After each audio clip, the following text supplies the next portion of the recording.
Hi everyone.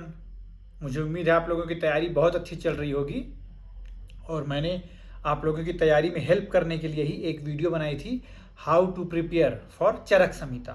तो बहुत से बच्चों ने उसे पसंद किया और कई लोगों के मुझे कॉल्स और कमेंट्स भी आए कि सर ये काफ़ी हेल्पफुल रहा है।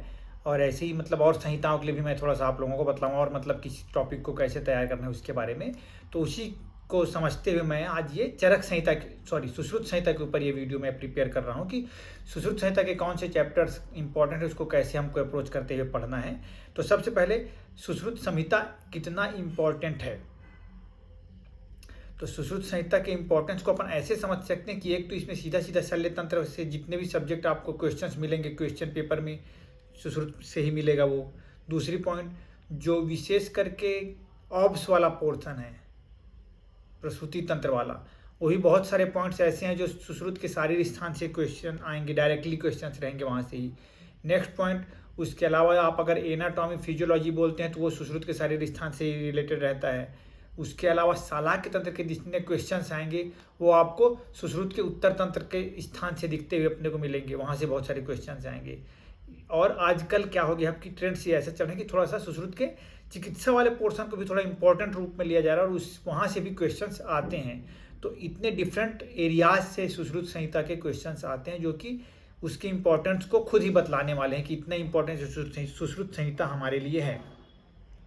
तो संहिता वाइज अप्रोच आपको रखनी है, मैंने बोला है। तो कौन सी संहिता हमको पढ़नी है, मतलब कौन सी संहिता मीन सुश्रुत संहिता, कौन से टीकाकार की संहिता पढ़नी है। तो जो सबसे बेस्ट है और सबसे ज़्यादा पॉपुलर है अमंग द स्टूडेंट्स वो है डॉक्टर अंबिका दत्त शास्त्री जी की टीका है जो सुश्रुत संहिता। तो वही आप लोग प्रीफर करिएगा। रेड कलर की कवर अप में आती है वो, आप लोगों को पता भी होगी और मोस्टली लोगों के पास मुझे विश्वास है कि वही होगी। अगर हिंदी में आप प्रीफर करना पसंद कर रहे हैं संहिता को तो वही संहिता होगी, मुझे जहाँ तक विश्वास है। नेक्स्ट, कितने क्वेश्चंस आ सकते हैं। तो अगर ये टोटल जो मैंने आपको एरियाज बतलाएं तो ये सब टोटल एरिया को अगर अपन देखने का कोशिश करें तो 30 से 40 सवाल इस पूरे संहिता से भी अपने को देखने को मिलेगा।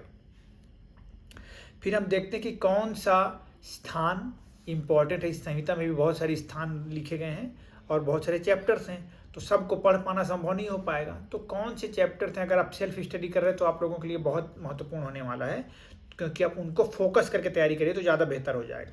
तो देखिए अब आपको स्क्रीन पर दिखते जाएगा, साइड पे साथ में दिखता भी रहेगा आपको सुश्रुत संहिता की कौन कौन से स्थान बहुत इंपॉर्टेंट हैं। तो आप देख पाएंगे सूत्र स्थान, निदान स्थान, शारीरिक स्थान, कल्प स्थान, उत्तर तंत्र। ये इंपॉर्टेंट स्थान है जो आपको फोकस होकर पढ़ना चाहिए। अगर आप खुद से तैयारी करें तब भी, अगर आप कहीं कोचिंग में पढ़ रहे हैं और लगता है आपको कि मैं बहुत अच्छे से नहीं पढ़ पाता, समय कम है ऐसे करके, तो इन टॉप स्थान को आप फोकस होकर पढ़ सकते हैं। नेक्स्ट, इन स्थानों में कौन से चैप्टर्स इंपॉर्टेंट है वो भी मैं आप लोगों के लिए बतला दे रहा हूँ, क्योंकि इतने सारे स्थान और इतने सारे चैप्टर्स हैं कि सबको हमेशा पढ़ पाना और याद रख पाना पॉसिबल नहीं हो पाएगा, बहुत कठिन होगा। तो जो समझते हैं कि हम कम चीज़ें पढ़कर याद रख सकते हैं सर, तो जो अल्प बुद्धि वाले कह लीजिए, उनके लिए ये विषय मतलब ये टॉपिक्स मैंने सेलेक्ट करके बतला दिए हैं कि एटलीस्ट अगर आप इनको कवर अप कर लेते हैं तो बहुत अच्छे स्कोर आप कर सकते हैं अपने AIAPGT में। और 100% अगर आप इसको फॉलो करते हैं तो मेरा विश्वास मानिए आपका रैंक इम्प्रूव होगा ही होगा। तो सबसे पहले सूत्र स्थान। सूत्र स्थान में टोटल अगर देखें तो 46 चैप्टर्स हैं, और उन 46 चैप्टर्स को पूरा पढ़ने अगर जाएंगे तो काफ़ी समय चला जाएगा और सब चीज़ें पढ़ने बस से तो आंसर निकलता नहीं है, याद भी रखना पड़ता है अपने को। तो याद करने के लिए मैं आपको बतला रहा हूँ कुछ चैप्टर जो अपन ध्यान से समझ सकते हैं। एक तो वेदोत्पत्ति, फिर सीधे 5th नंबर का चैप्टर है अग्रोपहरणीय, फिर ऋतुचर्या, यंत्र विधि पूरा कंप्लीट पढ़ना पड़ेगा आपको। यंत्र विधि पूरा अच्छे से याद करना है, वहाँ से क्वेश्चन आने के ज़्यादा चांसेस है। वैसे ही शस्त्रावचारणी पूरा इंपॉर्टेंट है। क्षार पाक भी पूरा कंप्लीट करिए। अग्निकर्म भी पूरा कंप्लीट पढ़िए श्लोक बाय श्लोक। जलौकावचारणी भी पूरा कंप्लीट पढ़िए। शोणित वर्णनीय, दोष धातु, क्षय वृद्धि विज्ञानी, यहाँ तक तो बहुत ही इंपॉर्टेंट है। लाइन टू लाइन अब अगर याद हो पाए तो वो सबसे बेस्ट रहेगा आपके लिए। नेक्स्ट आता है कर्ण व्यध बंधन। तो ये भी थोड़ा सा इंपॉर्टेंट है कि कर्ण व्यधन के कितने सिराओं को बचाना है, उनको वेधन होने पर क्या दोष हो जाते हैं, कब करना चाहिए, फिर बंधन कैसे करना है, ये सब चीज़ें इसमें लिखी हैं तो उसको थोड़ा सा अपने को समझ कर पढ़ना है। वैसे ही सेम व्रणालय बंध विधि, कितने प्रकार के सुश्रुत ने बंध बताए हैं, किस अवस्था में या फिर कौन से लोग हाथ में कैसा बंध बांधना है, आँख में कैसा बंध बांधना है, ऐसे पॉइंट्स यहाँ पे लिखे हुए हैं। फिर व्रणितोपासनीय, व्रणितोपासनीय मतलब कि व्रणित को कैसे क्या क्या डू एंड डोंट्स हैं उसके बारे में थोड़ा सा इसमें मेंशन है, तो थोड़ा सा इंपॉर्टेंट है। 2-3 श्लोक इसमें देखने पड़ते हैं अपने को, तो उसको थोड़ा देखिएगा आप। व्रण प्रश्न, षट क्रियाकाल आप लोगों ने सुना है, इसी चैप्टर से रिलेटेड है वो, तो इसको भी थोड़ा अच्छे से करिएगा।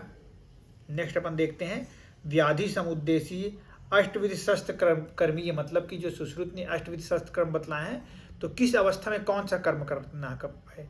कभी ये भी सही जोड़ी मिलाव के फॉर्म में दे सकता है या फिर स्टेटमेंट फॉर्म में दे सकता है, तो इसको भी थोड़ा अपने को समझना है।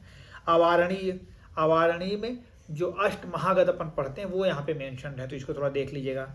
आतुरोपक्रमणीय हो गया, द्रव संग्रहणीय, रस विशेष विज्ञानीय, तो ये तो अपन चरक में भी पढ़ते हैं, तो उसी के साथ कोरिलेट और टैली करके आप इसको पढ़ेंगे कि कौन से रस को क्या क्वालिटीज़ हैं, अति सेवन से क्या गुण दोष उत्पन्न होने बोला गया, वो सब चीज़ें यहाँ मेंशन है। फिर 45 और 46, तो जैसा मैं बतलाया हूँ आपको, चरक में सूत्र स्थान 27 इम्पॉर्टेंट भी है पर बहुत लेंदी है, वैसे ही सुश्रुत संहिता का ये द्रव्य विधि और अन्नपान विधि, ये दोनों चैप्टर थोड़ा सा इम्पोर्टेंट, थोड़ा सा लेंदी भी बहुत ज़्यादा है, थोड़ा सा इम्पोर्टेंट भी है।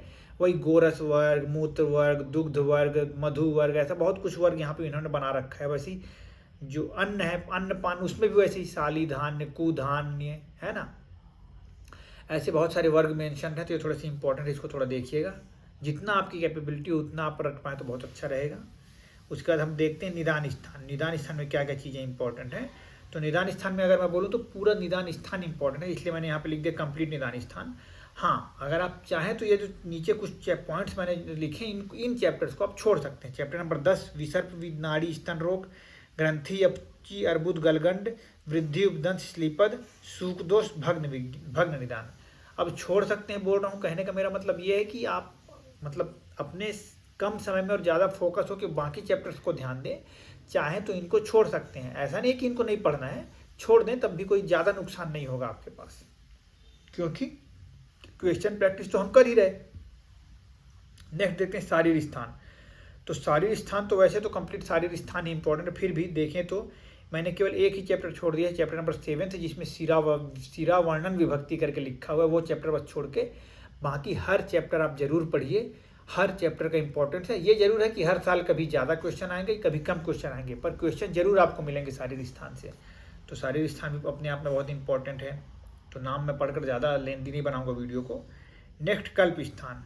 तो कल्प स्थान मतलब फोरेंसिक और टॉक्सिकोलॉजी, या फिर जो पूरा का पूरा अगत तंत्र हमारा विषय बना हुआ है ना, एक अलग डिपार्टमेंट है अलग तंत्र, तो उसमें के कुछ खास 3-4 चैप्टर्स ही काम के हैं। एक तो स्थावर विष विज्ञानी, दूसरा सर्पदष्ट विष विज्ञानी, तीसरा सर्पदष्ट विष चिकित्सा, और लास्ट चैप्टर है कीट विकल्प। इतने सारे टॉपिक्स को आप कवर कर लेते हैं तो अगत तंत्र के आयुर्वेदिक पोर्शंस आपके पास बहुत सारे कवर अप हो जाएंगे। इसके अलावा चरक चिकित्सा का 23rd चैप्टर को भी आपको थोड़ा सा देखना है विष के लिए, और थोड़े से जो गाइड से आपको मॉडर्न पोर्शंस कवर अप करने वो तो है ही। इतना अगर आप पढ़ लेते हैं तो फोरेंसिक वाला क्वेश्चन बहुत अच्छे से आपका बन आएगा।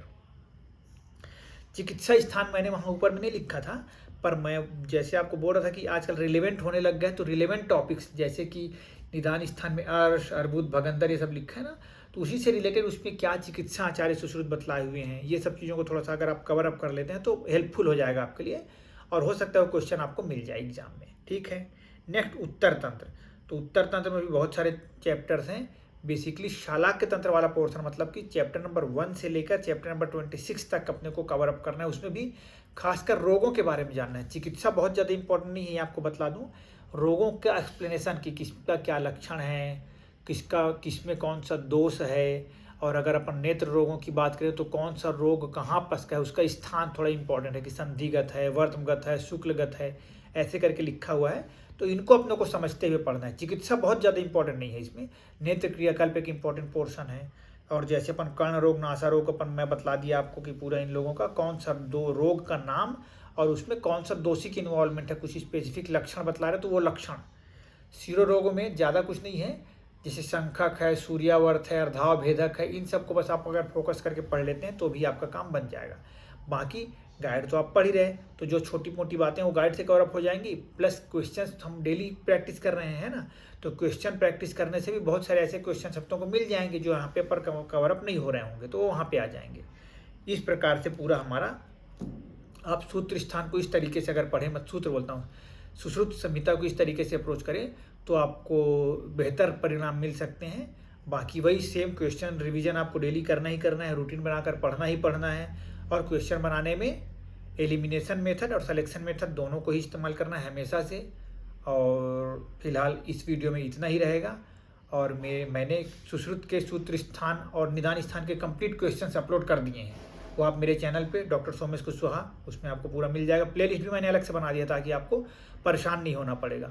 उसके अलावा कुछ और जो डॉक्यूमेंट्स से रिलेटेड चीज़ें देखनी पड़ती हैं, जिसके लिए प्रॉब्लम हो जाता है, आप लोग को कई बार मिलता नहीं है, तो इन सब प्रॉब्लम्स को ध्यान में रखते हुए मैंने टेलीग्राम में सेम नाम से डॉक्टर सोमेश कुशवाहा करके आपको मेरा चैनल मिल जाएगा टेलीग्राम पे भी, तो आप वहाँ पे भी मुझसे जुड़ लीजिएगा।